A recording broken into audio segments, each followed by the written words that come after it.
തുടങ്ങിയ കമ്പനി വീണ്ടും അമ്മയുടെ പെൻഷൻ പൈസ കൊണ്ടാണ് തുടങ്ങിയതാണ് മുഖ്യമന്ത്രി. പിണറായി വിജയനെ അനുകൂലിക്കുന്ന വലിയ രാഷ്ട്രീയ വിഭാഗം ഉണ്ടല്ലോ. പിള്ളേരോ സിന്ധോ അത് വിളിച്ചാൽ ഞാൻ ചോദിക്കട്ടെ, അയാളെ എത്ര വലിയ ദൈവമാണോ? എല്ലാവരും അംഗീകരിക്കാം, ഭയഭക്തിയോടുകൂടി ഇങ്ങനെ തൊഴുകൊണ്ടെങ്കിൽ അയാൾ വിഡ്ഢിയാണ്, പമ്പര വിഡ്ഢി. ഞാൻ കുടിലിൽ നിന്ന് വന്നതാണ്, അതുകൊണ്ട് ഇനി എവിടെ പോയാലും എനിക്കൊരു പ്രശ്നവുമില്ല. മുഖ്യമന്ത്രിയെ കാര്യം കൂടി കാണിച്ചായിരുന്നു, ഗൺമാന്മാരെ കൊണ്ട് അടിച്ചു നിരപ്പാക്കി. അത് ഗൺമാന്മാരുടെ പണി, അത് മുഖ്യമന്ത്രിക്ക് സംരക്ഷണം കൊടുക്കാനാണ്. സഹിച്ചോണം, പാർട്ടിക്ക് വേണ്ടിയാണ്. അല്ല, നമ്മൾ കേട്ടുകേൾവി ഇല്ലാത്ത സംഭവങ്ങളാണ് ഗവൺമെന്റിൽ നിന്നും. എല്ലാവരും വരും കാണിക്കുകയല്ല ചെയ്ത് അയാളുടെ പാട്ടിൽ പോകണ്ട, അയാൾക്ക് സെക്യൂരിറ്റി ഏർപ്പാടുള്ളതല്ലേ, അയാൾ അന്നേരം അങ്ങ് ഇറങ്ങുക. അപ്പം ഒരു ഗുണ്ടയുടെ സ്വഭാവം അങ്ങ് പഠിച്ചു പറയുന്ന ഒരാളായിട്ട് തോന്നിയിട്ടുണ്ടോ മാധ്യമങ്ങളിലാണ്? അയാളുടെ കാര്യങ്ങൾ പറയും. പിന്നെ അയാളുടെ രാഷ്ട്രീയ താല്പര്യമുണ്ട്. വേറെ സർക്കാരിന്റെ ഭൂമിയുണ്ട്, അതും കൂടെ ആ കൂടെ കൂട്ടി വെക്കുന്നൊന്നും ശരിയല്ലല്ലോ. അതിന് ഏത് നാറിയായി കൂടെ. ആനച്ചാലിലെ ഭൂമി എല്ലാം കൈയേറുമ്പോഴും ഞാൻ രാഷ്ട്രീയ നേതാവാണ്, എന്നെ ക്ഷണിച്ചിട്ടുണ്ട്. മുഖ്യമന്ത്രി വരെ ഇരിക്കുന്ന നിയമസഭയിലാണ് പറഞ്ഞത്. ആയിക്കോട്ടെ, സ്ഥിരം ശത്രുവും സ്ഥിരം മിത്രവും ഇല്ല. പ്രശ്നങ്ങളുടെ അടിസ്ഥാനത്തിലാണ്. നീ എന്നെ ഉപദേശിച്ചാൽ ഞാൻ എന്നെ കിട്ട് തല്ലും, ഉറപ്പാണ്. ഏറ്റവും പ്രണയം ആരോടാണ്? ആ പെണ്ണും മനസ്സിലൊക്കെ സൂക്ഷിച്ചു പറഞ്ഞില്ല. അല്ല, അവർക്കറിയാമായിരുന്നു എനിക്ക് ഇഷ്ടമാണെന്ന്.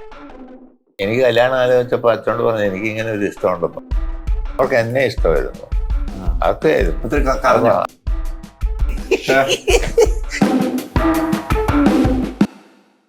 നിങ്ങളുടെ ഡിസൈനർ ഹോം എന്ന സ്വപ്നം യാഥാർത്ഥ്യമാക്കുന്നു. സാൻബിൾഡ്, ഡിസൈൻഡ് ബൈ കോൺസെപ്റ്റ്സ്. നമസ്കാരം. ഞാൻ ഇന്ന് തിരുവനന്തപുരത്ത് എത്തിയിരിക്കുന്നത് ഇടുക്കിയുടെ കർത്തമുത്ത് എന്ന് എനിക്ക് പറയാൻ അവകാശമുണ്ട്. ഞാൻ ഇടുക്കിക്കാരനാണ്. എനിക്ക് ദീർഘകാല ബന്ധമുള്ള നമ്മുടെ മണിയാശാന്റെ അടുത്താണ്. മണിയാശൻ, നമസ്കാരം. നമസ്കാരം. ഒത്തിരിയായി നമ്മൾ കണ്ടിട്ട്. അത് ശരിയാ, അത് ശരിയാ. എന്തുണ്ട് വിശേഷമൊക്കെ? എന്നാ വിശേഷം? നിയമസഭ ഒക്കെ എങ്ങനെ പോകുന്നു? നിയമസഭ ബില്ല് നിയമം ഇങ്ങനെയൊക്കെ പോകുന്നു അല്ലേ? ഈ ഇടയ്ക്ക് മണിയാശാനെ തേടി വരാനുള്ള കാരണമുണ്ട്. ഇടയ്ക്ക് കുറച്ച് ദിവസമായിട്ട് മണിയാശാൻ ഭയങ്കര വൈറലായിട്ടിരിക്കുക കുറെ കാര്യങ്ങളുമായിട്ട്. ഒന്ന് വൈറലായിട്ട്, എനിക്ക് മണിയാശാൻ 5 പെൺമക്കളുള്ള ഒരച്ഛനാണ്, അതെനിക്കറിയാം.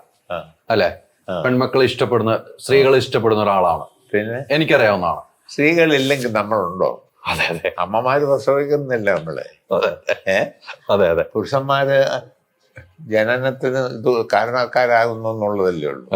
പിന്നെ ഗർഭധാരണം നടത്തി 10 മാസം ചുമന്ന് പ്രസവിച്ച് പാലൂട്ടി വളർത്തുന്നല്ല അമ്മമാരല്ലേ, സ്ത്രീകളല്ലേ.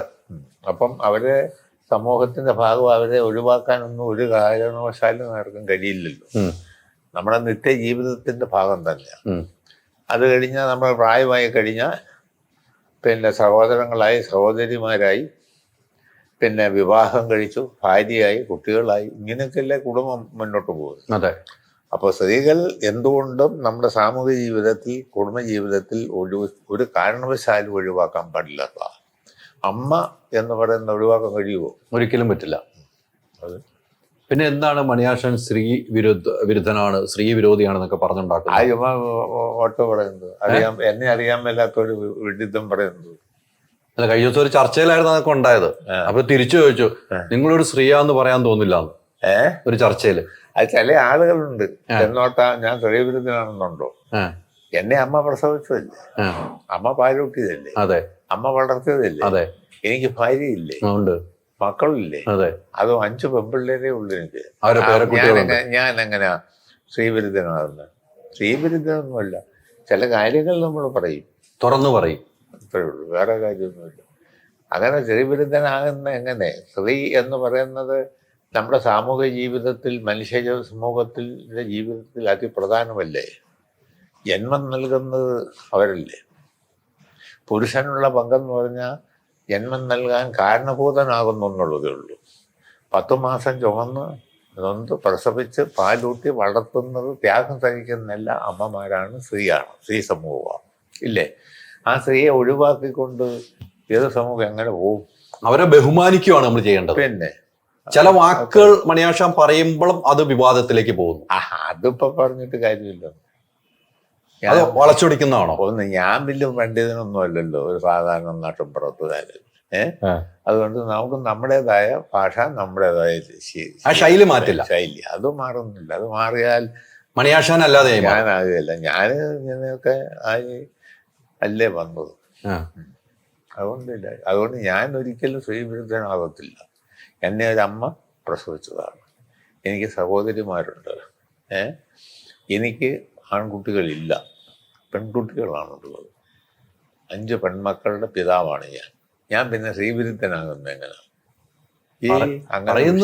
പറയുന്നത് ഏതോ വിഡ്ഢികളുടെ ലോകത്താണോ പറയുന്നത്? ഇത് അങ്ങനെ ഒരു വിഷയമില്ല, അങ്ങനെ ഒരു വിഷയമില്ല.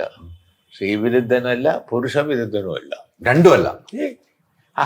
സ്ത്രീ പുരുഷൻ എന്ന് പറയുന്നത് നമ്മുടെ സമൂഹത്തിൻ്റെ, മനുഷ്യ സമൂഹത്തിൻ്റെ മാനവരാശിയുടെ ഘടകമല്ലേ? സ്ത്രീയും പുരുഷനും ചേർന്നല്ലേ ഈ സമൂഹത്തെ സൃഷ്ടിച്ചിരിക്കുന്നത് തന്നെ. ആദിമകാലത്തെ നമുക്കൊന്ന് സങ്കല്പിക്കാം. ആദിമകാലത്ത് സ്ത്രീയും പുരുഷനും ഇണചേർന്നല്ലേ കുട്ടികളുണ്ടായത്. അങ്ങനെ അത് പെരുകി വന്നോന്നല്ലേ നമുക്ക് സങ്കല്പിക്കാൻ വഴിയുള്ളൂ. അപ്പൊ പിന്നെ സ്ത്രീ എങ്ങനെ നിഷിദ്ധമാകും? എങ്ങനെ നമുക്ക് വിരോധിക്കാൻ കഴിയും അവരെ? പുരുഷനെ എങ്ങനെ നമുക്ക് നിഷേധിക്കാൻ കഴിയും? അപ്പോൾ സ്ത്രീയും പുരുഷനും എന്ന് പറയുന്നത് സമൂഹത്തിൻ്റെ അതിപ്രധാനമായ ഘടകമാണ്. സ്ത്രീയും പുരുഷനും ഒന്നായാൽ മാത്രമേ സമൂഹം മുന്നോട്ട് പോവുകയുള്ളൂ, അല്ലാതെ പോവില്ല. സ്ത്രീയും പുരുഷനും, ഞാൻ പറയാം, പുരുഷനില്ലെങ്കിൽ ഈ സന്താനോൽപാദനം നടക്കില്ല. സ്ത്രീ ഇല്ലെങ്കിൽ പുരുഷൻ തന്നെ ആയാലും നടക്കുക. അപ്പോൾ സ്ത്രീയും പുരുഷനും ചേർന്നാണ് സന്താനോൽപാദനം നടത്തുക. അത് പുരുഷക്കുട്ടികളെയും ആൺകുട്ടികളെയും പെൺകുട്ടികൾക്കും ജന്മം നൽകുന്ന അങ്ങനെയാണ് പാരമ്പര്യമായി തന്നെ സമൂഹം, ലോകം ഇങ്ങനെ പോയിക്കൊണ്ടിരിക്കുന്നത്. അതിൽ ഏതെങ്കിലും ഒരു ഘടകത്തെ നമുക്ക് നിഷേധിക്കാൻ പറ്റില്ല. ഏതെങ്കിലും സ്ത്രീ തെറ്റ് ചെയ്തു എന്നതുകൊണ്ട് സ്ത്രീ സമൂഹം ആകെ തെറ്റാണെന്ന് പറയാൻ പറ്റില്ല. ഏതെങ്കിലും ഒരു പുരുഷൻ തെറ്റ് ചെയ്തെന്നോട്ട് ആകെ പുരുഷ സമൂഹം തെറ്റാണെന്ന് പറയുന്നതും തെറ്റാണ്. തീർച്ചയായും അങ്ങനൊന്നും എനിക്ക് അതിനോടൊന്നും യോജിപ്പൊന്നുമില്ല.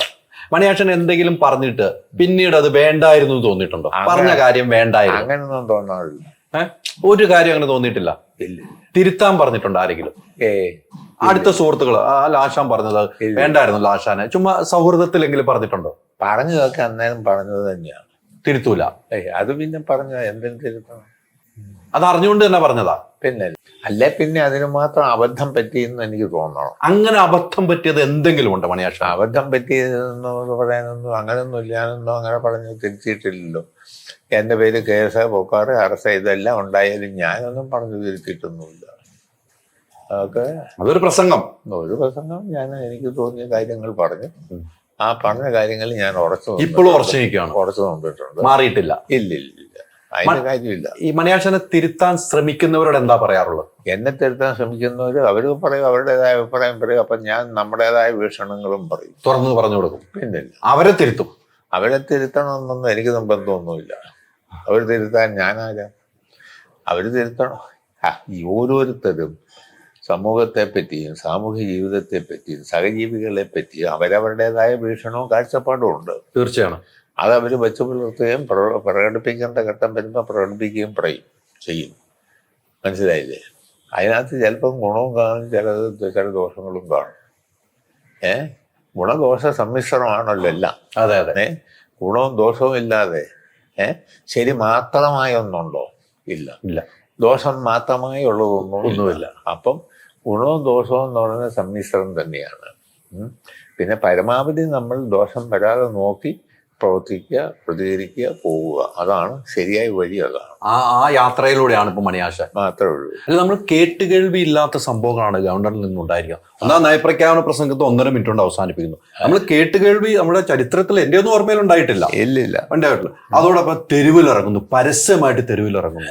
കഴിഞ്ഞ ദിവസത്തൊക്കെ കൊല്ലത്തൊക്കെ അയാളൊരു വൃത്തികെട്ട സാധനമാണെന്നുള്ളതിന് ഇതിനപ്പുറം എന്താ തെളിവ്? ഞാൻ പറയാം, പിള്ളേർ വരങ്ങോട്ട് കാണിക്കുകയില്ല ചെയ്ത് അയാളുടെ പാട്ടും പോകണ്ട, അയാൾക്ക് സെക്യൂരിറ്റി ഏർപ്പാടുള്ളതല്ലേ, അയാൾ അന്നേരം അങ്ങ് ഇറങ്ങുക. അപ്പം ഒരു ഗുണ്ടയുടെ സ്വഭാവം വന്നു എടുത്ത് തനി ഗുണ്ട രാജഭവനിൽ വഴിച്ചിരിക്കുക. ആരാ? BJP-ക്കാർ. അല്ല പിന്നെ എന്നാ പിള്ളേർ എന്തായാലും കോലം കാണിക്കുന്നെന്നും പറഞ്ഞ് അവരത് ഇങ്ങനെ മൈൻഡ് ചെയ്യേണ്ട കാര്യം പോലും ഇല്ല. പുള്ളിക്ക് സെക്യൂരിറ്റിയും സംരക്ഷണവും എല്ലാം ഉണ്ടല്ലോ. അതിനനുസരിച്ച് പുള്ളി പോകേണ്ട കാര്യമുള്ളൂ.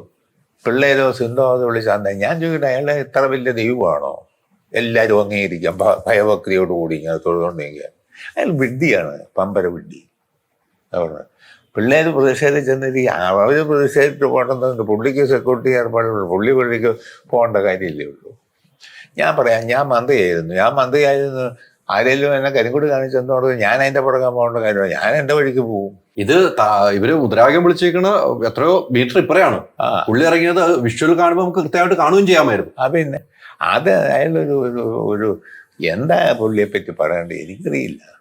ഒരു നെറികെട്ട മനുഷ്യൻ, ഒരു കാര്യമില്ല. അത് കേരളം പോലെ സംസ്ഥാനം, ഇന്ത്യയിൽ ഏത് സംസ്ഥാനങ്ങളെ കഴിഞ്ഞും വ്യത്യസ്തമാണ്. ഇവിടെ വ്യത്യസ്തമാണ്. അതിവിടെ പ്രവർത്തിക്കുന്ന രാഷ്ട്രീയ പാർട്ടിക്ക് ഈ നില രൂപപ്പെടുത്തുന്നതിൽ പങ്കുണ്ട്. കമ്മ്യൂണിസ്റ്റ് പാർട്ടിക്കുണ്ട്, കോൺഗ്രസിനും ചില പങ്കുണ്ടല്ലോ. അല്ലാതെ എങ്ങനെ? അതെ, അവരുടെ ഭരണത്തിന് നേതൃത്വം കൊടുത്തില്ലേ? ശ്രീനാരായണ ഗുരുവും ചട്ടമ്പി സ്വാമികളും ബാക്കിയുടാനന്ദ സ്വാമികളും എത്രയോ മഹാരഥന്മാർ, വിവിധ ജാതി മതത്തിൽപ്പെട്ടവർ, മുസ്ലിം പണ്ഡിതന്മാര്, ക്രിസ്ത്യൻ പണ്ഡിതന്മാർ, എത്രയോ പേര്. അങ്ങനെയല്ല ഈ കേരളം ഇന്നത്തെ കേരളമായി രൂപപ്പെട്ടത്. അവിടെ എല്ലാം സംഭാവനയില്ലേ? തീർച്ചയായും. ഈ കേരളത്തിൽ വന്ന് ഈ കോലം കത്തിക്കണ്ട ഒരു കാര്യവും അങ്ങേർക്കില്ല. പിള്ളേർ വല്ല പ്രതിഷേധം സംഘടിപ്പിച്ച പുള്ളിയുടെ വഴിക്ക് പോകേണ്ടതെന്ന് പോയത് അന്നേരം ഇറങ്ങുക എന്ന് പറഞ്ഞാൽ അയാളൊരു 4ാം കല ചരക്കാണ്. മുഖ്യമന്ത്രിയെ കരിങ്കൊടി കാണിച്ചായിരുന്നു. അന്നേരം മുഖ്യമന്ത്രി മുഖ്യമന്ത്രി ഇറങ്ങിയില്ല, DYFI പ്രവർത്തനം വെച്ച് അങ്ങ് തല്ലിച്ചു. അത് പള്ളിയാണോ? അത് അവര് സ്വയം തല്ലുവന്ന് ഗൺമാന്മാർ കൊണ്ട് അടിച്ചു നിരപ്പാക്കി. അത് ചെയ്യും. അതുകൊണ്ട് അതല്ലെന്ന് കേരളത്തിൽ ഇപ്പൊ പിണറായി വിജയൻ എന്ന് പറയുന്ന കേരളത്തിന്റെ മുഖ്യമന്ത്രി പോയാൽ, ആരെങ്കിലും കോൺഗ്രസ്സുകാരോ BJPക്കാരോ കരിങ്കൊടി കാണിക്കാൻ പോയാൽ, പിണറായി വിജയനെ അനുകൂലിക്കുന്ന വലിയ രാഷ്ട്രീയ വിഭാഗം ഉണ്ടല്ലോ. സ്വയം അവര് സംഘടിക്കുമല്ലോ, സ്വയം ശക്തിപ്പെടും, സ്വയം വരും. എന്നാ പിന്നെ അതൊന്ന് കാണട്ടെ എന്നും പറഞ്ഞ് അവര് പ്രതിഷേധിക്കും. അത് സ്വാഭാവികമെന്ന്. ഹെൽമെറ്റ് വെച്ചടിക്കും, ചെടിച്ചട്ടി വെച്ചടിക്കും. അതൊക്കെ ചിലപ്പോൾ നടക്കും. പിന്നെ അതുകൊണ്ട് എന്നോടത്ത് അവർ പ്രതിഷേധിക്കരുതെന്നൊന്നും അല്ല ഞാൻ പറഞ്ഞില്ല. അവർ പ്രതിഷേധിച്ചെന്നോടത്ത് ഏത് കാര്യം ചെയ്യുമ്പോഴും എതിർ പ്രതികരണവും വരുമല്ലോ, ഉണ്ടാവും. അല്ലാതെ വൺ വേ ആയിട്ട് വല്ലതും നടക്കില്ല. അങ്ങനെ കണ്ടാൽ മതി. അത് പിന്നല്ലാതെ വേറെ രീതിക്ക് കാണണ്ട. എന്ത് അവരിപ്പോ മുഖ്യമന്ത്രിയെ പ്രതിഷേധിക്കുന്നു, അദ്ദേഹം കരിങ്കൊടി കാണിക്കുന്നു എന്ന് പറഞ്ഞാൽ അവർ ആള് കൂടിയാൽ ഇടതുപക്ഷ ജനാധിപത്യ മുന്നണിക്കാരും CPMകാരും പ്രത്യേകിച്ച് അവരറിഞ്ഞാൽ അവർ കൂടും. ചിലപ്പോൾ അടിച്ചെന്നിരിക്കും, അടിയോ അല്ലെ അവര് ഇതിനെ പ്രതിഷേധിച്ച് പ്രകടനം നടത്തും, പ്രതിഷേധിക്കും. മനസ്സിലായില്ലേ? ഏറ്റുമുട്ടലൊന്നും ഉണ്ടായിട്ടില്ല ഇതുവരെ, അതൊന്നുമില്ല. ഏറ്റുമുട്ടലുണ്ടായിട്ടില്ല. ഗൺമാനൊക്കെ എന്തുമാതിരി അടിയാ അടിച്ച ആലപ്പുഴയിൽ. അത് ഗൺമാന്മാരുടെ പണി അതല്ലേ.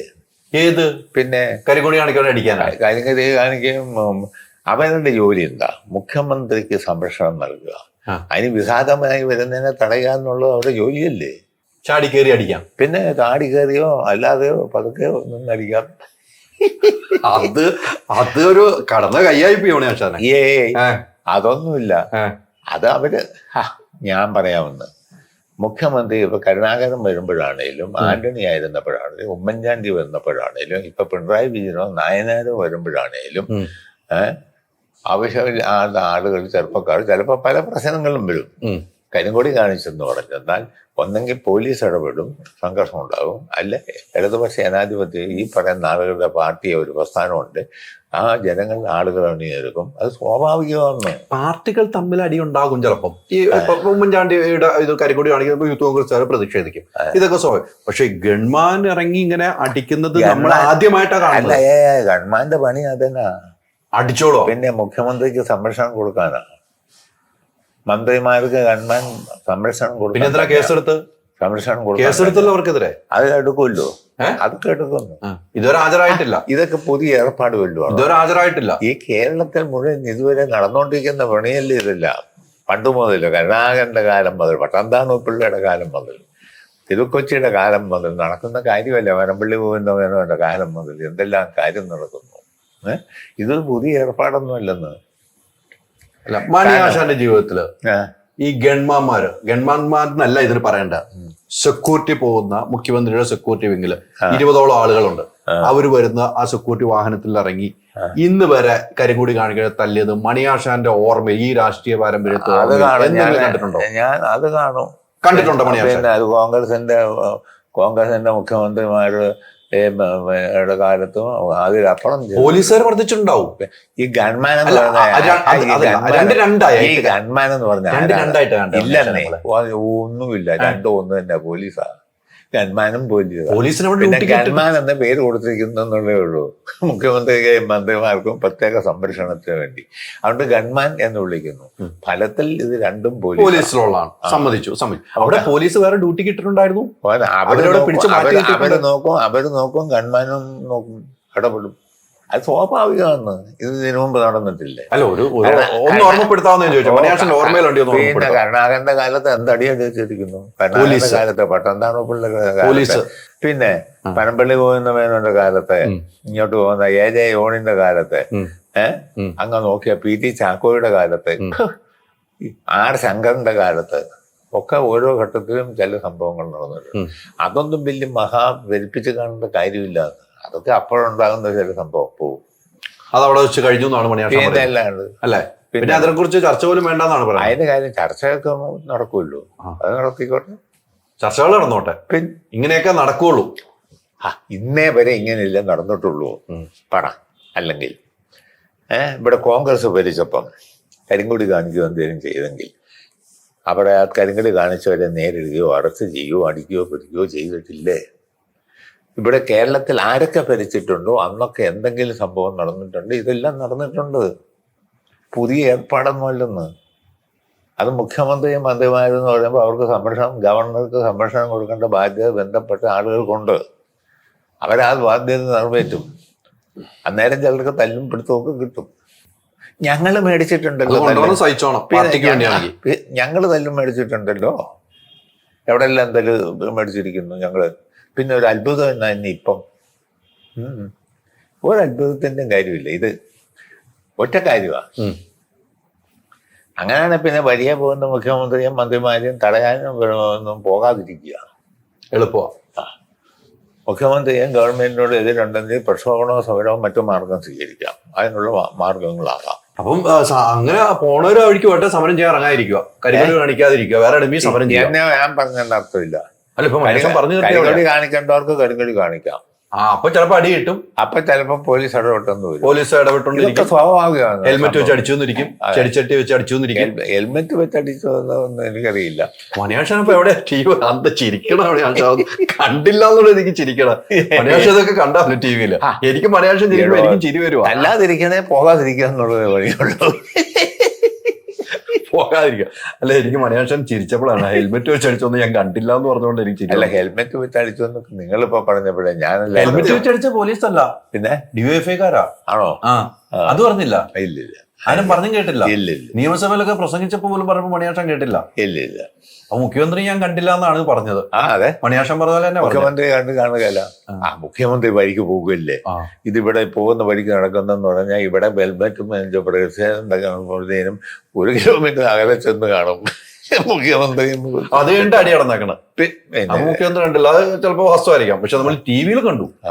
അത് TV-ക്കാരിങ്ങനെ നിൽക്കുന്നുണ്ടാ പിടിക്കാൻ. ഇതുപോലെ നിന്നാലേ കാണാൻ പറ്റുള്ളൂ. അത് നിന്നാലേ അടി കാണാൻ പറ്റുള്ളൂ. അതെ. അതോടൊപ്പം തന്നെ ഏറ്റവും മണിയാശാൻ ഇഷ്ടമല്ല എന്ന് തോന്നിയ ഒരു വ്യക്തി കൊണ്ട് ആരായിരിക്കും? അങ്ങനെയൊന്നുമില്ല. അതൊക്കെ സ്ഥിരം ദേഷ്യവും അങ്ങനെയില്ല. ചില പ്രശ്നങ്ങൾ വരുമ്പോഴാണ് നമുക്ക് വ്യത്യസ്ത അഭിപ്രായം വരും. അങ്ങനെ പ്രസംഗിച്ചപ്പോൾ മണിയാശാൻ പെട്ടെന്ന് പൊട്ടിത്തെറിച്ച ഒരു പ്രാസംഗികൻ ആരായിരിക്കും നിയമസഭയില്? ഞാനോ? മണിയാശാൻ അത് കേട്ടപ്പോ പൊട്ടിത്തെറിച്ചു. അങ്ങനെ പ്രസംഗിച്ച ഒരാൾ ആരായിരിക്കും? അങ്ങനെ പൊട്ടിത്തെറിച്ചതെന്ന് പറഞ്ഞാൽ എനിക്ക് അങ്ങനൊന്നുമില്ല. എന്നെ ഇപ്പൊ അങ്ങനെ നോക്കുന്ന ഏറ്റവും ഇഷ്ടക്കേട് തോന്നുന്നത് ഉമ്മൻചാണ്ടിയോടാണ്. അദ്ദേഹം മുഖ്യമന്ത്രിയായി ഇരുന്നപ്പോഴല്ലേ എന്നെ അറസ്റ്റ് ചെയ്തു. പിന്നെ പുള്ളിയൊക്കെ കൂടാതെ ഒന്നും എന്നെ അറസ്റ്റ് ചെയ്യുകയല്ലോ. പിന്നെ ഇയാളാണ് തിരുവഞ്ചൂരാണ്. പിന്നെ അയാളൊരു മനുഷ്യത്വം ഇല്ലാത്ത ആളാണ് തിരുവഞ്ചൂര. അയാൾ ഒരു ജാടക്കാരനാണെന്ന് എനിക്ക് തോന്നിയിട്ടുണ്ട്. പക്ഷെ ഞാൻ അന്ന് പോയി ഉമ്മൻചാണ്ടിയെ കണ്ടാൽ ആ കേസ് ഒരു പക്ഷെ ഉമ്മൻചാണ്ടി ഇല്ലാതാക്കിയേക്കൊന്നും എനിക്കറിയാം. പക്ഷെ ഞാൻ പോവുകയെന്നുള്ളത് എൻ്റെ രാഷ്ട്രീയമാണ്. എന്നോട് അങ്ങനെ പറഞ്ഞവരുണ്ട്, എൻ്റെ പാർട്ടിയിലുള്ളവരല്ലേലും മുഖ്യമന്ത്രി എപ്പോഴും കാണും. അങ്ങനെ കണ്ട ഒരു പക്ഷേ അദ്ദേഹം അതിനകത്ത് ഇടപെട്ടതിനുമെന്ന് എന്നോട് വല്ലതും പറഞ്ഞിട്ടുണ്ട്, എനിക്കും തോന്നിയിട്ടുണ്ടെങ്കിലും ഞാൻ പോവുകയല്ല. അത് എൻ്റെ രാഷ്ട്രീയമാണ്, നമ്മുടെ രാഷ്ട്രീയം. പിന്നെ തൂക്കിക്കൊന്നാലും പോവില്ല എന്നൊരു തീരുമാനം ഉണ്ടായിരുന്നു. പിന്നെ അല്ല, അപ്പൊ അങ്ങനെ അത് നിയമപരമായി നോക്കുകയുള്ളൂ. അല്ല, അങ്ങനെ വരുമ്പോ ഉമ്മൻചാണ്ടിയോട് പറഞ്ഞാൽ അത് അങ്ങനെ ചെയ്യുമെന്ന് വെച്ചാൽ അപ്പൊ അങ്ങനെ ഉമ്മൻചാണ്ടിക്ക് ഒരു നല്ല മനസ്സും കൂടെ ഉണ്ടെന്നും കൂടെ മനസ്സിലാക്കാം. അങ്ങനെ കാര്യങ്ങളിൽ ഇടപെടുന്ന ആളാ പുള്ളിയെന്ന് ഞാൻ പഠിച്ചിട്ടുണ്ട്. അതുകൊണ്ട് അങ്ങനെ ഉണ്ട്. പക്ഷേ എന്നെ അറസ്റ്റ് ചെയ്തൊക്കെ പുള്ളി അറിയാതാണെന്നൊന്നും ഞാൻ കരുതുന്നുമില്ല. മാത്യു കുഴൽനാടനെ കുറിച്ച് ഇന്നലെ മണിയാശൻ പറഞ്ഞു, ആ പയ്യൻ ഇല്ലേന്നൊക്കെ ചോദിച്ചിട്ടുണ്ട്. മണിയാശൻ എന്തോ ഇതുമായിട്ട് ബന്ധപ്പെട്ട് പറഞ്ഞപ്പോൾ ആ പയ്യൻ ഇല്ലേന്ന് ചോദിക്കണത് അത് ഭയങ്കര ട്രോളും വൈറലും ആയിട്ടുണ്ട്. അതെന്താണ് പയ്യൻ ഇല്ലേന്ന് ചോദിക്കാൻ കാരണം? എന്തെങ്കിലുമൊക്കെ പുള്ളി പറഞ്ഞോണ്ടിരിക്കുവേ, എന്തെങ്കിലും പുള്ളി എന്തെങ്കിലുമൊക്കെ പറയും. അതുകൊണ്ടാ പയ്യനില്ലെന്ന്. അല്ല, പഠിച്ചു പറയുന്ന ഒരാളായിട്ട് തോന്നിയിട്ടുണ്ടോ മാത്യു കുഴൽനാടൻ? പഠിക്കാനുള്ള വിദ്യാഭ്യാസവും ഏർപ്പാടും എല്ലാം ഉണ്ടല്ലോ. കുറെ കാര്യങ്ങൾ പറയും. പിന്നെ അയാളുടെ രാഷ്ട്രീയ താല്പര്യമുണ്ട്. അയാൾ കോൺഗ്രസിന്റെ MLA ആണ്, കോൺഗ്രസിന്റെ നയമാണ് പരിപാടി, അതിനനുസരിച്ച് പുള്ളി പ്രതികരിക്കും. ഈ ചിന്നക്കനാൽ അദ്ദേഹം ഭൂമി കൈകേറിയിട്ടുണ്ടോ? യഥാർത്ഥത്തിൽ പുള്ളിക്ക് ഭൂമി ഉണ്ടെന്ന് പറയുന്നുണ്ട്, ഞാൻ കണ്ടിട്ടൊന്നുമില്ല. അല്ല, മണിയാശാനൊക്കെയാണ്, ഇടുക്കി ജില്ലക്കാരനാണ്. ഭൂമി ഭൂമി അവിടെ ഉണ്ടെന്ന് എന്നോട് നമ്മുടെ പാർട്ടി പ്രവർത്തകരും അല്ലാത്തവരൊക്കെ പറഞ്ഞു തന്നിട്ടുണ്ട്, അത്രേ ഉള്ളൂ. അല്ല, ഞാൻ നേരിട്ട് പോയി ഭൂമി കാണുമോന്നും ചെയ്തിട്ടില്ല. സാധാരണ അങ്ങനെയൊക്കെ പോകുന്നല്ലോ മണിയാശാൻ, പിന്നെ പോയില്ല? ഞാൻ അങ്ങനൊന്നും പോയില്ല. അല്ല, കയ്യേറ്റം എന്ന് പറയുമ്പോൾ കയ്യേറ്റമാണോ ഇല്ലോ എന്നൊന്നും എനിക്ക് പറയാൻ പറ്റില്ല. വില കൊടുത്ത് മേടിച്ചതാണോ എങ്ങനെയാണെന്നൊക്കെ പിന്നെ ഉണ്ടോന്ന് തന്നെ നിങ്ങൾ പോയി പരിശോധിക്കണം. എന്നിട്ട് അദ്ദേഹത്തിനോട് അതെങ്ങനെ കിട്ടിയെന്ന് അദ്ദേഹത്തോട് ചോദിക്കണം. അല്ല, അദ്ദേഹം കഴിഞ്ഞ ദിവസം നിയമസഭയിലൊക്കെ പറഞ്ഞു എന്നാണ് ഞാൻ അറിഞ്ഞത്. നിയമസഭയിലും പുള്ളി ലൈവ് ഒന്നും പറഞ്ഞു, ഈ ഭൂമി ഞാൻ പൈസ കൊടുത്ത് വാങ്ങിയാണ്, ഇതിന്റെ കുറച്ച് ചുറ്റളവ് പുറമ്പോക്ക് ഭൂമിയുണ്ട്, അവിടെ എല്ലാവർക്കും ഉള്ളതാണെന്നാണ് അദ്ദേഹം പറയുന്നത്. അങ്ങനെ എല്ലാവർക്കും ഉള്ളതല്ല മണിയാശാൻ. അത് കാര്യം അങ്ങനെയാണല്ലോ. അത് അദ്ദേഹം ഒരു പൊതുപ്രവർത്തകനല്ലേ, MLA ആണ്, പൊതുപ്രവർത്തകൻ, കോൺഗ്രസിന്റെ നേതാവാണ്. അയാൾക്ക് അവിടെ പട്ടയമുള്ള ഭൂമി ഉണ്ടെങ്കിൽ വാങ്ങിച്ചു, അതുണ്ടെങ്കിൽ ആയിക്കോട്ടെ. വേറെ സർക്കാരിന്റെ ഭൂമി ഉണ്ടെങ്കിൽ അതും കൂടെ ആ കൂടെ കൂട്ടി വെക്കുന്നൊന്നും ശരിയല്ലല്ലോ. അതെങ്ങനെ ശരിയാവുന്നു? ഞാൻ ചോദിക്കട്ടെ, നിങ്ങളൊരു കാര്യം മനസ്സിലാക്കി. ഞാൻ കഴിഞ്ഞ 19 വർഷത്തിലധികമായി ഒരു 15 വയസ്സ് അതെ ആയപ്പം മുതൽ പൊതു രംഗത്ത് പാർട്ടിയും ഏർപ്പാടും സിന്ദാബാദ് വിളിയായി കൂടിയാണ്. ഇക്കാലം അത്രയും പ്രവർത്തിച്ചിട്ടുണ്ട്. ഈ കാലയളവിൽ ഒരുപാട് ഭൂമി കയ്യേറ്റവും ആനച്ചാലിലും ചിന്നക്കനാലിലും എല്ലായിടത്തും നടന്നിട്ടുണ്ട്. ഞാൻ അവിടെ ഒന്നും ഭൂമി എടുത്തില്ലല്ലോ. ഇല്ല, പോയി അവിടെ ഭൂമി എടുത്തില്ല, കയ്യേറാൻ പോയില്ല, ഒന്നും പോയില്ല. എന്നെ ക്ഷണിച്ചിട്ടുള്ളവരുണ്ട്, അവരോട് പറഞ്ഞ് ഞാനില്ല എന്ന് പറഞ്ഞു. എന്തുകൊണ്ടെന്നാൽ ഒന്ന്, എനിക്ക് എൻ്റെ കുടുംബത്ത് കുറച്ച് ഭൂമിയുണ്ട്, കൃഷിഭൂമി, സഹോദരങ്ങൾക്കും എനിക്കും കൂടെ. തന്നെയല്ല, ഞാൻ ഒരു പൊതുപ്രവർത്തകൻ എന്നല്ല അങ്ങനെ ചെയ്യുന്നത് ശരിയല്ല എന്ന ബോധത്തിൽ നിന്നാണ് ഞാൻ പോകാത്തത്. അല്ലെ ചിന്നക്കനാലിലോ മൂന്നാറിലോ കുറെ ഭൂമി കിട്ടി എന്നെ കഴിക്കുമോ? ഭയങ്കര വില കിട്ടുന്ന സ്ഥലമല്ലേ അത്. ഞാനങ്ങനെ ചെയ്യുന്നത് ശരിയല്ല എന്ന ബോധ്യമാണ് എനിക്കുള്ളത്. എനിക്ക് മൂന്നാറിൽ വേണേൽ സ്ഥലം എടുക്കാമായിരുന്നു, ചിന്നക്കനാലിൽ വേണേൽ എന്തേലും സ്ഥലം വേണേലും പിടിക്കാമായിരുന്നു. പക്ഷെ അത് ഞാനങ്ങനെ ചെയ്യുന്നത് ശരിയല്ല. കാരണം ഞാൻ ദീർഘവർഷമായി പാർട്ടിയിൽ പ്രവർത്തിക്കുന്നു. 27 വർഷം ജില്ലാ സെക്രട്ടറിയായി തന്നെ പ്രവർത്തിച്ചു, സംസ്ഥാന സെക്രട്ടേറിയറ്റ് മെമ്പർ, മന്ത്രി, ഇപ്പം 2ാം ടേൺ MLA. ഈ നിലയിൽ പ്രവർത്തിക്കുന്ന ഞാൻ ഭൂമി കയ്യേറാൻ പോകുന്നത് ശരിയല്ല എന്നുള്ള വീക്ഷണമാണ് എനിക്കുള്ളത്. എനിക്ക് അങ്ങനെ ഭൂമി എടുക്കുന്നത് ശരിയല്ല എന്ന്. അതുകൊണ്ടാണ് ആനച്ചാലിലെ ഭൂമി എല്ലാം കൈയേറുമ്പോഴും ഞാൻ രാഷ്ട്രീയ നേതാവാണ്. അതെ, എന്നെ ക്ഷണിച്ചിട്ടുണ്ട് കുറച്ച് ഭൂമി എടുക്കാമെന്നും പറഞ്ഞു. ഞാൻ പറഞ്ഞു എനിക്ക് വരുന്നില്ല എന്ന് പറഞ്ഞു. ചിന്നക്കനാലിലും മൂന്നാറിലും വേണ ഭൂമി എടുക്കാമായിരുന്നു. നമ്മളതൊന്നും ചെയ്തില്ല. അത് ശരിയല്ല എന്ന് തോന്നുന്നു. അങ്ങനെ എടുക്കുന്നത് ശരിയല്ല.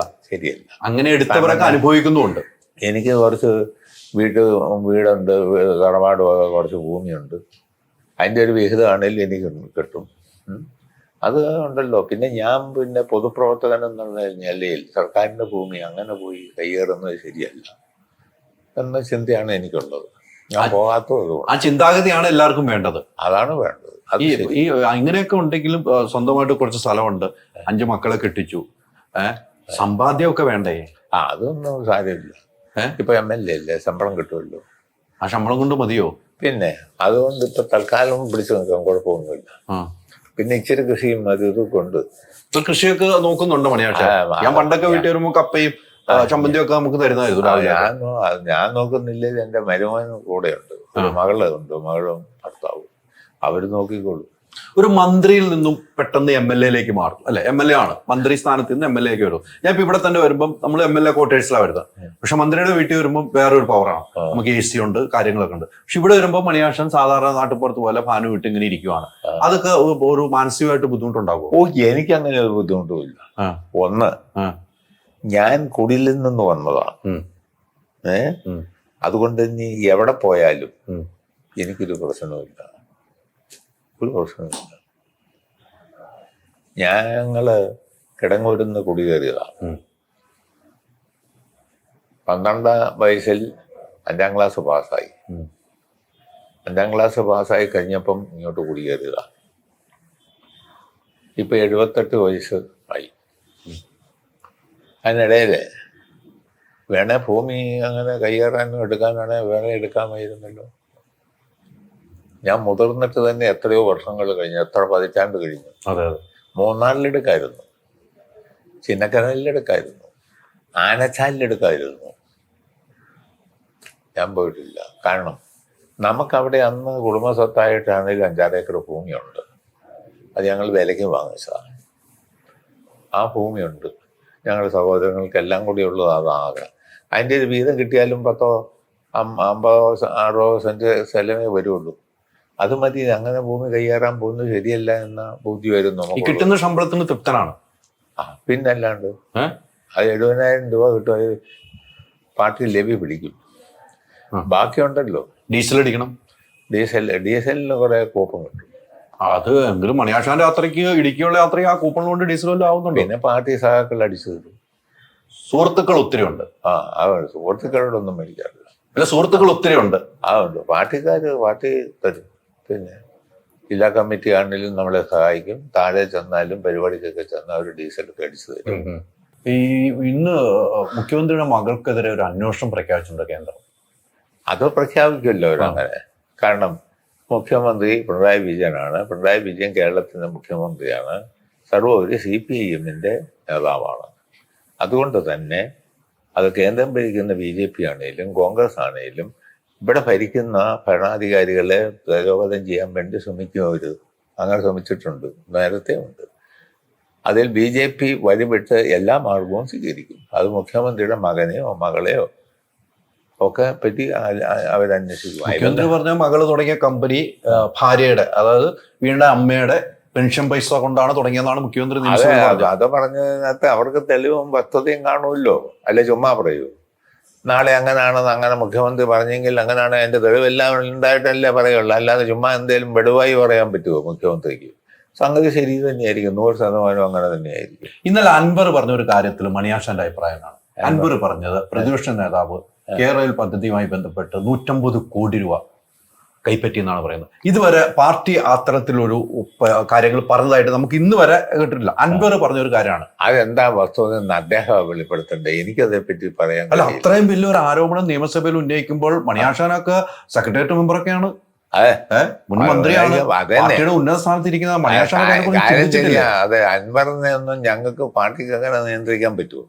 അദ്ദേഹം സ്വതന്ത്ര വ്യക്തിയല്ലേ. അതുകൊണ്ട് അദ്ദേഹം പറഞ്ഞു കഴിഞ്ഞാൽ അദ്ദേഹത്തിന് എന്തെങ്കിലും വസ്തുത ഉണ്ടായിട്ട് പറഞ്ഞതാണോ ഇല്ലയോ എന്നൊന്നും എനിക്കറിയില്ല. ഞാൻ പുള്ളിയോട് അതേപ്പറ്റി സംസാരിച്ചുമില്ല. സംസാരിച്ചിട്ടായിരുന്നേ എനിക്ക് അത് സംബന്ധിച്ച വല്ല വിവരവും കിട്ടിയിരുന്നെങ്കിൽ അത് വെച്ച് ഞാൻ പറഞ്ഞിരുന്നു. അല്ല, ആരോപണം വലിയൊരു ആരോപണമാണ്. അത് ആരോപണം വലുതാണ്. അത് പാർട്ടിയെ വരെ പ്രതിക്കൂട്ടിലാക്കുന്ന രീതിയിലുള്ള ഒരു വ്യക്തി എന്ന നിലയിൽ കാണുകയും ചെയ്യില്ല മണിയാശാൻ. പാർട്ടിക്കൊന്നും ബാധിക്കുകയില്ല. വഴിയെ പോകുന്നതിന് എന്തെങ്കിലും വിളിച്ചു പറഞ്ഞു പാർട്ടിയെ എന്നാ ബാധിക്കാതെ. പാർട്ടിയുടെ MLA അല്ലേ? പാർട്ടിയുടെ MLA അല്ലേ? ആയിക്കോട്ടെ എന്നോർത്ത് എന്നോർത്ത് അയാൾ പറഞ്ഞെങ്കിൽ അയാൾ ഉത്തരം അതിനുള്ള ന്യായങ്ങൾ നിരത്തണം. മുഖ്യമന്ത്രി വരെ ഇരിക്കുന്ന നിയമസഭയിലാണ് പറഞ്ഞത്. ആയിക്കോട്ടെ, നീ ഇതുവരെ തെളിവുകൾ നിരത്തിയിട്ടില്ല. അതൊക്കെ ഇനി ഭാവിയിൽ തെളിവ് നിരത്തട്ടെ പുള്ളി ഉണ്ടെങ്കിൽ. അല്ലാതെ പിന്നെ അതേപ്പറ്റി എന്ത് പറയാം? അയാൾക്ക് എന്തെങ്കിലും കൂടുതൽ വിവരങ്ങൾ വല്ലതും കാണുമായിരിക്കും. അതേപ്പറ്റി ഇപ്പൊ എന്തായാലും എനിക്ക് പറയാൻ കഴിയില്ല. അല്ല, അതിനെക്കുറിച്ച് ഒരു നിയമസഭ കഴിഞ്ഞിട്ടാണെങ്കിലും മണിയാശാൻ ഉൾപ്പെടെ ഉൾപ്പെടെ ഒരു ചർച്ച നടന്നിട്ട് ഇതെന്താണ് അതേപ്പറ്റി ചർച്ചയും ആദ്യം അതേപ്പറ്റി ഒരാൾ സംസാരിക്കുന്നത് നിങ്ങളാണ് ഇപ്പം. കാരണം നിയമസഭയിൽ നിങ്ങൾ ഇറങ്ങിയല്ലേ ഉള്ളൂ. അവിടെ ഇതൊന്നും ചർച്ചയല്ലല്ലോ ഞങ്ങൾ നടത്തുന്നത്. അതിന്റെ കാര്യമൊക്കെ ഇനി വസ്തുതകൾ ഭാവിയിൽ വെളിയിൽ വരട്ടെ, അന്നേരം എന്താണെന്ന് നമുക്ക് പ്രതികരിക്കാം. അതാ ശരി. അവിടെയും ഉള്ള ഒരു പ്രശ്നം മണിയാശാണ് ഞാൻ കാണുന്നത്. താങ്കളെ പോലുള്ള ഒരു സീനിയർ നേതാവ് മുഖ്യമന്ത്രി ഇരിക്കുന്നു. എത്രയോ സീനിയർ നേതാക്കൾ ഇരിക്കുമ്പോൾ 150 കോടി രൂപയുടെ ആരോപണം പ്രതിപക്ഷ നേതാവിനെതിരെയാണ് LDFന്റെ ഒരു MLA ആരോപിച്ചത്. അത് LDFന്റെ MLA ആണെന്ന് പറഞ്ഞാൽ അതാരെ എന്താ പുള്ളിയും പാർട്ടിയുമായിട്ടുള്ള ബന്ധം എന്താ ഇതെല്ലാം നോക്കി അതിനെപ്പറ്റി പറയാൻ പറ്റും. പുള്ളിക്ക് എന്തെങ്കിലും വസ്തുത ഉണ്ടോ ഇല്ലോ ഒന്നും പറയാൻ പറ്റില്ല. അതൊക്കെ അന്വേഷിക്കാതെ അതേപ്പറ്റി എന്തെങ്കിലും കയറി പറയാൻ കൊള്ളില്ല. അപ്പൊ അതിന്റെ തെളിവുകൾ സഹിതം വരേണ്ടതായി വരും. പിന്നെ അത് പാർട്ടിക്ക് മുമ്പിലും വരേണ്ടതായി വരും. അതോ ഇല്ലല്ലോ, പാർട്ടിക്ക് മുമ്പിൽ അല്ലെങ്കിലും നാട്ടിലെ മുമ്പിലും പറയണമല്ലോ. അതിനകത്തുള്ള എന്തെങ്കിലും വിവരങ്ങൾ ഉണ്ടാകാനോ വഴിയെന്നാണ് എനിക്ക് തോന്നുന്നത്. അല്ലാതെ ചുമ്മാതൊന്നും ഇല്ലാതെ വെടുവായി അങ്ങനെ പറയാൻ പറ്റും. അങ്ങനെ പറയുമെന്നൊന്നും ഞാൻ കരുതുന്നില്ല. ഇതിനു മുമ്പും പലതും അൻവർ പറഞ്ഞിട്ടുണ്ട്. ഇതിനു മുമ്പും പലതും പറഞ്ഞിട്ടുണ്ട്. ഉണ്ടെങ്കിൽ പിന്നെ അൻവർ അതിന് ഉത്തരം പറയേണ്ടതായി വരുള്ളൂ. പിന്നെ അല്ലാണ്ട് ഇപ്പം നമുക്കിപ്പോ എന്നാ പറയാ? ഞാൻ എന്തെങ്കിലും വിടുവായി ഉത്തരം പറഞ്ഞാൽ പിന്നെ ഞാൻ ഉത്തരം പറയല്ലാണ്ട് പിന്നെ ഞാൻ എന്ത് പറയാനാ? വേറെ ആരും പറഞ്ഞിട്ട് കാര്യമില്ല. അല്ലേ? ഞാൻ എന്തെങ്കിലും അതും പറഞ്ഞെങ്കിൽ എൻ്റെ പാർട്ടിയുടെ നേതാക്കന്മാർ ഉത്തരം പറയേണ്ടി വരും. ഞാൻ പാർട്ടി പ്രവർത്തകനായതുകൊണ്ട്. പക്ഷെ ഞാൻ അതിന് ഉത്തരം പാർട്ടിയുടെ മുമ്പിലും പറയേണ്ടി വരും. അൻവറിനോ? അൻവർ പാർട്ടിയിൽ എന്താ സാധനമൊന്നും എനിക്കറിയില്ല. സ്വതന്ത്രനായിട്ടാണോ നോക്കണം, അന്വേഷിക്കാൻ. എനിക്കും അതിനെ കുറിച്ച് ഒരു പെട്ടെന്നൊരു ഐഡിയ കിട്ടാത്തോണ്ടാണ് തോന്നുന്നൊരു സ്വതന്ത്രനാണെന്നാ തോന്നുന്നു. LDF പിന്തുണയുള്ള സ്വതന്ത്ര സ്ഥാനാർത്ഥിയായിട്ട് അങ്ങനെയാണെന്ന് തോന്നുന്നു. പാർട്ടി മെമ്പർ അല്ല എന്നാണ് തോന്നുന്നത്. അല്ലേ? അല്ലെന്ന് എനിക്ക് തോന്നുന്നത്. ഞാൻ അതേപ്പറ്റി അങ്ങനെയാണെങ്കിൽ പാർട്ടിയുടെ മുമ്പിലും സമാധാനം പറയേണ്ടവർ ഇതിന്റെ തെളിവുകൾ. ചുമ്മാ എന്തെങ്കിലും പറഞ്ഞാൽ അതിൽ അയാൾക്ക് അത് സംബന്ധിച്ച് എന്തെങ്കിലും വസ്തുതകളില്ലാതെ ചുമ്മാ അങ്ങനെ കയറി പറയൂ. നിയമസഭ രേഖയിൽ വേണമെന്നാണ് പുള്ളി ആവശ്യപ്പെട്ടേക്കണം. ആരാ ആവശ്യപ്പെട്ട്? അൻവർ എഴുതി ചേർക്കണമെന്ന് ആവശ്യപ്പെട്ടിട്ടുണ്ട്. മണിയാശാൻ ഒരു ശത്രു ഉണ്ടെന്ന് പറഞ്ഞാൽ ആരായിരിക്കും ശത്രു? ശത്രുവോ? എനിക്ക് ഒരു ശത്രുവില്ല. ഉറപ്പാണോ? എന്ത് ശത്രു? വരുന്നതിന്റെ അടിസ്ഥാനത്തിലാ. നീ എന്നെ ഉപദേശിച്ചാൽ ഞാൻ നിന്നെ കിട്ട് തല്ലും. ഉറപ്പാണ്. അതിന് മാറ്റമൊന്നുമില്ല. അത് മാറ്റമില്ല. ശത്രു ഉള്ളതായിട്ട് നമ്മൾ കൂടുതൽ മണിയാശാനെ കൈവച്ചാൽ മണിയാശാൻ തിരിച്ചു കൈവയ്ക്കും. സ്ഥിരം ശത്രുവും സ്ഥിരം മിത്രവും ഇല്ല. പ്രശ്നങ്ങളുടെ അടിസ്ഥാനത്തിലാണ് ശത്രുക്കളുണ്ടാവുന്നു, മിത്രങ്ങളുണ്ടാവുന്നു. മിത്രങ്ങളും അതെ. എന്നാൽ എനിക്ക് ആരോടും പ്രത്യേക വിരോധമില്ല. എല്ലാവരോടും സ്നേഹമേ ഉള്ളൂ. അത് മറ്റു രാഷ്ട്രീയക്കാരോടും എല്ലാം അങ്ങനെ തന്നെ പെരുമാറുക. അതിലൊന്നും ഒരു മാറ്റവും ഇല്ല. ഏറ്റവും പ്രണയം ആരോടാ? പ്രണയോ? പ്രണയം എൻ്റെ ഭാര്യയോട്. പിന്നെ അങ്ങനെയല്ലേ വേണ്ടത്. ആദ്യം പ്രണയിച്ചും ഭാര്യനെയായിരുന്നു കല്യാണത്തിന് മുമ്പ്. അതൊക്കെ പഴയ കഥയല്ലേ. പ്രണയിച്ചിട്ടുണ്ടോ? പിന്നെ അതെല്ലാം. എത്ര പ്രണയം? ഒരു പ്രണയം. ഓർണം. എത്രാം ക്ലാസ്സിൽ പഠിക്കുമ്പോ? അത് കൊച്ചിലെ മാറുള്ളൂ. എത്രാം ക്ലാസ്സിൽ പഠിക്കുമ്പോ? അത് ഞാൻ പഠിത്തം കഴിഞ്ഞാണല്ലോ ഇവിടെ വന്നത്. നമ്മുടെ ഇടുക്കിയിൽ വരുമ്പോഴാണ് പ്രണയിക്കണത്. അവിടെ നടന്നില്ല പ്രണയം? അവിടെ ഇല്ല. ഇടുക്കി വന്നിട്ട് വീട്ടിന്റെ അടുത്ത് പ്രണയിച്ചു. പ്രണയം ഉണ്ടായിരുന്നു. എത്ര നാൾ കൊണ്ട് നടന്നു? നടന്നില്ല. അത് അല്ല, എത്ര നാള് പ്രണയിച്ചു നടന്നു? അത് കുറെ നാളൊക്കെ മനസ്സിൽ സൂക്ഷിച്ചുകൊണ്ട് നടന്നു. ആ പെണ്ണും മനസ്സിലൊക്കെ സൂക്ഷിച്ചുകൊണ്ട് നടന്നു. നിങ്ങൾ തമ്മിൽ അങ്ങോട്ടും പറഞ്ഞില്ല ഇഷ്ടമാന്ന് പോലും? അല്ല, അവർക്കറിയാമായിരുന്നു എനിക്ക് ഇഷ്ടമാണെന്നും അവർക്ക് എന്നെ ഇഷ്ടമാണെന്ന് എനിക്കും അറിയാമായിരുന്നു. പിന്നെ എന്ത് സംഭവിച്ചത്? അത് അവര് അന്നത്തെ എൻ്റെ ഒരു കപ്പാസിറ്റി, എൻ്റെ സിറ്റുവേഷൻ, എൻ്റെ കുടുംബ പശ്ചാത്തലവും അവര് നമ്മളെ കഴിഞ്ഞ് വളരെ ഉയർന്ന കുടുംബ പശ്ചാത്തലമായിരുന്നു. അങ്ങനെ വന്നപ്പോൾ അതങ്ങ് ശരിയാകാതെ പോയത്. സ്വയം വേണ്ടെന്ന് വെച്ചാൽ നിങ്ങള്? അതും ഇല്ല, അവര് വേറെ കല്യാണം കഴിച്ചൊക്കെ പോയി. അവരെ കല്യാണം കഴിച്ചതിന് ശേഷമാണ് മണിയാശൻ കല്യാണം കഴിച്ചത്? ഇല്ല, അതിന് മുമ്പ് ഞാൻ കല്യാണം കഴിച്ചു. അപ്പൊ മണിയാശനല്ല പറ്റിച്ചത്? അല്ല, അങ്ങനെ പറ്റിച്ചതല്ല. അത് എനിക്ക് എന്റെ ഇഷ്ടം ഞാൻ എന്റെ അച്ഛനോടും അമ്മയോടും പറഞ്ഞു. പെണ്ണിന് ഇഷ്ടമാണ് എനിക്ക്. അവരതേപ്പറ്റി അച്ഛൻ അവരോട് അന്വേഷിച്ചു. അവര് നമ്മുടെ ആകുന്ന ബന്ധുക്കളാണ്. ആ അപ്പൊ അവര് അന്നത്തെ നിലയിൽ ഞങ്ങളെ കഴിഞ്ഞും കുറെ കൂടെ ഉയർന്ന തലത്തിലാണ്, സാമ്പത്തികമായിട്ട്, സാമ്പത്തികമായും കുടുംബപരമായും. അതെ. അച്ഛൻ വഴിയാണ് ബന്ധു, അമ്മ വഴിയാണ് ബന്ധു. ഞങ്ങളുടെ കുടുംബം എന്ന് പറഞ്ഞാൽ വലിയ കുടുംബമായിരുന്നില്ല. ഞങ്ങൾ ഒറ്റപ്പെട്ടല്ലേ ഇങ്ങനെ പോകുന്നത്. കിടങ്ങൂര് വന്ന്, കിടങ്ങൂരെന്നല്ലേ അങ്ങോട്ട് പോകുന്നു. വന്നപ്പോ അവിടെ ഞങ്ങളുടെ ഒരു കുടുംബമേ ഉള്ളൂ. ബാക്കി ഈ പെണ്ണിന്റെ കുടുംബം വലിയ ഒരുപാട് കുടുംബമായിട്ട് നിൽക്കുന്നവരാണ്. എനിക്ക് കല്യാണം ആലോചിച്ചപ്പോ അച്ഛനോട് പറഞ്ഞു എനിക്ക് ഇങ്ങനെ ഒരു ഇഷ്ടമുണ്ടെന്ന് പറഞ്ഞു. അവർക്ക് തന്നെ ഒരു ഇഷ്ടമായിരുന്നു പെണ്ണിനും. അച്ഛൻ അവരോട് ബന്ധപ്പെട്ടപ്പോ അവർക്ക് താല്പര്യമില്ല, വീട്ടുകാർക്ക്. എനിക്ക് കല്യാണം ആലോചിച്ചപ്പോഴാണ് ഞാൻ അച്ഛനോടും അമ്മയോടും പറഞ്ഞു എനിക്ക് എനിക്കൊരു ഇഷ്ടമുള്ള പെണ്ണുണ്ടെന്ന്. അവരാലോചിച്ച് ബന്ധപ്പെട്ടപ്പോഴത്തേനും അവർക്ക് താല്പര്യമില്ല. അപ്പൊ ഞാനിങ്ങനെ ഒന്നും ആവുന്നൊന്നും അവരൊന്നും ധരിച്ചില്ലല്ലോ. നമ്മള് മന്ത്രിയാവുന്നൊന്നും അവര് ധരിച്ചില്ല. മന്ത്രിയാവുന്നോ ഇങ്ങനെ ആവുന്നൊന്നും അവര് ധരിച്ചില്ല. അവർക്കത് അവര് വലിയ കുടുംബക്കാരാണ് ഞങ്ങളെ വെച്ച് നോക്കുമ്പോൾ. അവർക്ക് താല്പര്യക്കേടാണ്. അച്ഛൻ എന്നോട് പറഞ്ഞപ്പോ ഞാൻ പറഞ്ഞു എന്നാ പിന്നെ അച്ഛനൊക്കെ ഇഷ്ടമുള്ള ഏതാന്ന് ആലോചിച്ചു. കാതുകുത്തിയും പോയാൽ കടുക്കനിട്ടം വരും. കാതുകുത്തിയും പോയാൽ കടുക്കനിട്ടം വരും എന്നൊരു ചൊല്ലുണ്ടല്ലോ. എന്ന് പറഞ്ഞാൽ ഇപ്പൊ നമുക്ക് അങ്ങനെയാണ് ഇപ്പോഴത്തെ പെണ്ണുമ്പിള്ളെ കല്യാണം കഴിച്ചത്. അത് ഈ ആദ്യം മണിയാശാൻ അല്ല കല്യാണം കഴിച്ചത്, ആ പ്രണയം ഉണ്ടെങ്കിലും ആദ്യം മണിയാശാൻ കഴിച്ചിട്ട് ശേഷമാണോ ആ പെൺകുട്ടി കല്യാണം കഴിച്ചത്? അതെ. ആ വാശിക്കാണോ ആദ്യം കഴിച്ചത്? ആ വാശിയൊന്നുമില്ല, അവർക്ക് അതിൽ താല്പര്യമില്ലെന്ന് അച്ഛനോട് ഞാൻ പറഞ്ഞു. അച്ഛനും അമ്മയൊക്കെ കുടുംബക്കാരാലോചിച്ച് അവരുമായി ബന്ധപ്പെട്ടപ്പം ഞാനിപ്പോ അന്നത്തെ നിലയിൽ ഇങ്ങനെയൊക്കെ ആവുമെന്നൊന്നും അവർക്കറിയില്ലല്ലോ. അത് ഇടയ്ക്കിടയ്ക്ക് കാണുമായിരുന്നു നിങ്ങൾ തമ്മിൽ? പിന്നെ സംസാരിക്കുകയൊക്കെ ചെയ്യും? പിന്നെ സിനിമയ്ക്കെല്ലാം പോയിട്ട് അടുത്ത അതൊന്നുമില്ല, അവർക്ക് അടുത്താണ്. ഇടത്തരം കുടുംബക്കാരായിരുന്നു. ഇടയ്ക്ക് കാണും, സംസാരിക്കും, അതൊക്കെ ഉണ്ട്. അവർക്ക് എന്നെ ഇഷ്ടമായിരുന്നു, അതൊക്കെയായിരുന്നു. പെണ്ണിന് പക്ഷെ അവിടെ കുടുംബക്കാർക്ക് നമ്മളെ തന്നെ ഇഷ്ടമല്ലേ. നമ്മളൊരു പുച്ഛം. കുടുംബക്കാർക്ക് അച്ഛൻ ആലോചിച്ചത് കഴിഞ്ഞപ്പോൾ അവർക്ക് അത്ര താല്പര്യമില്ല. അവര് ഞങ്ങളെ സംബന്ധിച്ച് നോക്കുമ്പോൾ കുറച്ചും കൂടി ഉയർന്ന കാര്യം ബന്ധുക്കളാണേലും ഉയർന്ന. ആ ബന്ധുക്കൾ എന്ന് വെച്ചാൽ അച്ഛൻ വഴിയാണ് അമ്മ വഴിയാണ് ബന്ധം? അച്ഛൻ വഴിയാ അല്ലേ? എങ്കിലും അവർക്ക് വലിയ താല്പര്യമില്ല. എനിക്ക് ഇന്നത്തെ നിലയിലുള്ള പദവി ഇല്ലല്ലോ ഒന്നും. അന്ന് എത്രാം വയസ്സിലാ പ്രണയം? അത് ചെറുപ്പം മുതലുള്ള. അല്ല, ഈ കല്യാണം ആലോചിക്കുന്ന എത്രാമത്തെ വയസ്സ്? ഒരു 20 വയസ്സ്. 20 വയസ്സ്. അപ്പൊ ചെറുപ്പം തൊട്ട് 20 വയസ്സ് വരെ കൊണ്ടുവിടുന്നോ പ്രണയം? അപ്പൊ 5ാം ക്ലാസ് കഴിഞ്ഞിട്ട് 5ാം ക്ലാസ് ഇവിടുന്ന് 5ാം ക്ലാസ് പഠിക്കുന്നത് കിടങ്ങൂരല്ലേ? അതെ, അവിടുന്ന് അങ്ങ് പോയത്. അവിടുന്ന് പോയത്. അപ്പം അവിടുന്ന് പോയി 5ാം ക്ലാസ് എന്ന് പറയുമ്പോ അന്നത്തെ 6, 5, 11 വയസ്സ്. 11 വയസ്സ് 12 വയസ്സ് 12ാം വയസ്സിൽ അവിടെ എത്തി. 12ാം വയസ്സിൽ പ്രണയം തുടങ്ങി. 12ാം വയസ്സ് മുതൽ തോന്നി എനിക്ക് ഇത് കറുത്തതായിരുന്നു എന്നെ പോലെ കൊച്ചു. ഈ പെണ്ണെ കറുത്തതായിരുന്നു. അതുകൊണ്ട് അതിന് എനിക്ക് പെണ്ണെന്തായിരുന്നു? കറുത്ത പെണ്ണായിരുന്നു. കറുത്ത പെണ്ണ്. എന്നെ അതിനും ഇഷ്ടമായിരുന്നു കാര്യമൊക്കെ. പക്ഷെ അവരുടെ കുടുംബക്കാർക്ക് താല്പര്യമില്ലായിരുന്നു. കറുപ്പിനോടുള്ള ഇഷ്ടവും പെണ്ണിനോടുള്ള ഇഷ്ടവും അല്ല, അവർക്കതല്ല. നമ്മൾ നോക്കിയപ്പോ നമ്മള് അങ്ങനെ അവര് വലിയ കുടുംബമൊക്കെയാണ്. അപ്പൊ ഈ അച്ഛൻ പോയി ചോദിച്ച് വേണ്ട എന്ന് പറഞ്ഞപ്പോ പിന്നെ പെണ്ണിന്റെ അടുത്ത് സംസാരിച്ചു? ഞാൻ പിന്നെ സംസാരിക്കാൻ പോയില്ല. അവരിൽ നിന്ന് അങ്ങനെ വന്നപ്പോ പിന്നെ നമ്മൾ വിളിച്ചുകൊണ്ട് ഇന്നത്തെ കണ്ടീഷനെ വിളിച്ചുകൊണ്ടൊന്ന് രജിസ്റ്റർ ചെയ്യും ഞാൻ. അന്ന് അങ്ങനെയൊന്നും ചെയ്യാനുള്ള ഇതില്ല.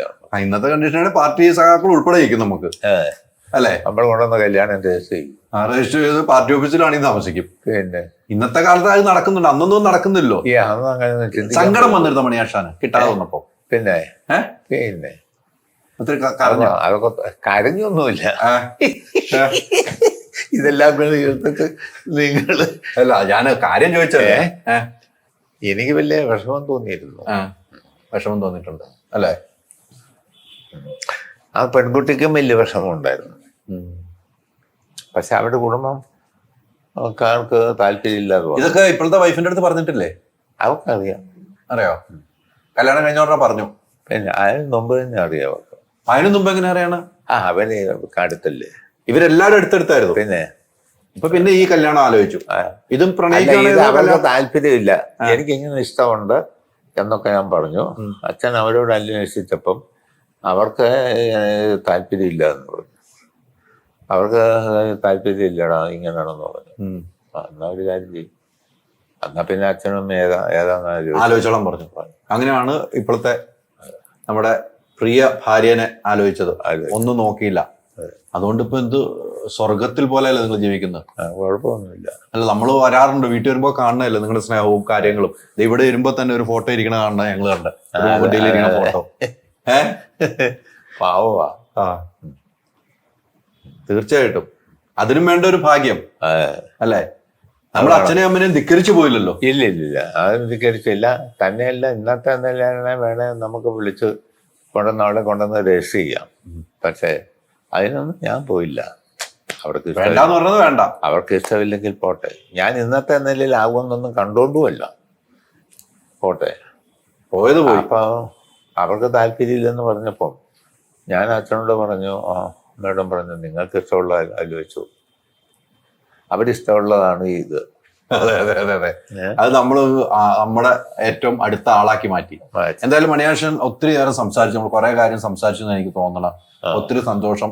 മണിയാശൻ ഈ പ്രണയമൊക്കെ തുറന്നു പറയുമ്പോഴാണ്, ആ മുഖത്ത് ചിരിയൊക്കെ കാണുമ്പോഴാണ് പഴയ കാലത്തിലേക്ക് അങ്ങ് പോകുന്നുണ്ട് മണിയാശൻ അല്ലേ? എന്നും ചെറുപ്പമായിട്ട് ഇരിക്കാണല്ലോ എല്ലാവരും ഇഷ്ടപ്പെടുന്നത്. മനുഷ്യനെ ഈ വിധത്തിൽ ആണാണല്ലേ പെണ്ണാണേലും ചിലപ്പം ആരോടേലും ഒരു ഇഷ്ടം തോന്നായില്ല. അതെ.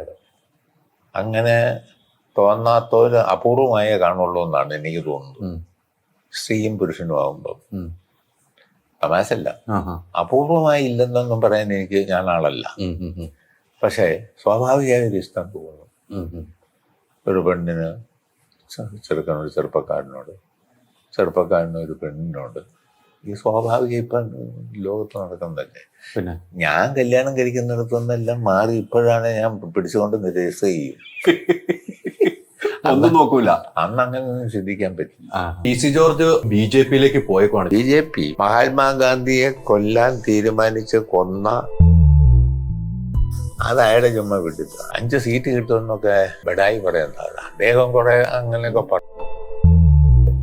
അത് കഴിഞ്ഞാൽ പിന്നെ വേറെ ഇനി കൂടുതൽ അവരെ പറ്റി പറയാനില്ലല്ലോ.